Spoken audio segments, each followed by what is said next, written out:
കൈത്തണ്ടയിൽ വരുന്ന മുഴ അല്ലെങ്കിൽ ഗാംഗ്ലിയോണിക് സിസ്റ്റ് എന്ന് പറയുന്ന കണ്ടീഷന് നമുക്ക് തന്നെ ചെയ്യാവുന്ന ലളിതമായ ചില പരിഹാരങ്ങൾ പറഞ്ഞുതരാം.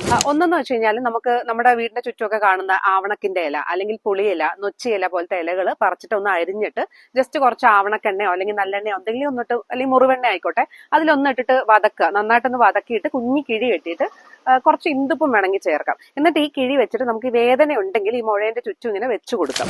വെച്ചു കൊടുത്തിട്ട് വേറൊരു ഓപ്ഷനുകളെന്ന് വെച്ചാൽ ബാൻഡേജ് ചെയ്യാം. നമുക്ക് തന്നെ കെട്ടിവെക്കാം. രാത്രിയിലൊക്കെ കുറച്ച് പുളിയില എടുത്തിട്ട് പുളിയില ഇതുപോലെ തന്നെ ആവണക്കെണ്ണയിൽ ഒന്ന് വതക്കിയിട്ട് അരയ്ക്കാം.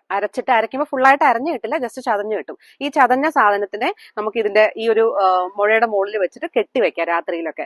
അങ്ങനെ കുറയുന്നത് വരെ അങ്ങനെ കെട്ടിവെക്കാം. ഡേ ടൈമിൽ നമ്മൾ വർക്ക് ചെയ്യുന്ന സമയത്ത് റിസ്റ്റിന് ഒരു സപ്പോർട്ടിംഗ് ബ്രേസ് വാങ്ങാൻ കിട്ടും. അത് ഓൺലൈനോ ഒക്കെ വാങ്ങിയിട്ട് അത് കയ്യിലിട്ടിട്ട് നടക്കുകയും ചെയ്യാം, ഇത് കുറയണത് വരെ. ആൻഡ് ഇതൊക്കെ ചെയ്തിട്ടും വേദന കുറയുന്നുമില്ല, മരവിപ്പ് കൂടുകയാണ്, ഇത് വീർത്ത് വരുന്ന ഒരു അവസ്ഥ ഉണ്ടെങ്കിൽ പെട്ടെന്ന് തന്നെ ഒരു ഡോക്ടറെ കാണുക. ഇപ്പൊ മോഡേൺ സയൻസിലാണെങ്കിൽ അതിനെ ആസ്പിറേറ്റ് ചെയ്തിട്ടോ അല്ലെങ്കിൽ ആ രീതിയിലൊക്കെ കളയണ മെത്തേഡ്സ് ഉണ്ട്. അപ്പൊ അത് ഓപ്റ്റ് ചെയ്യുകയും ചെയ്യാം.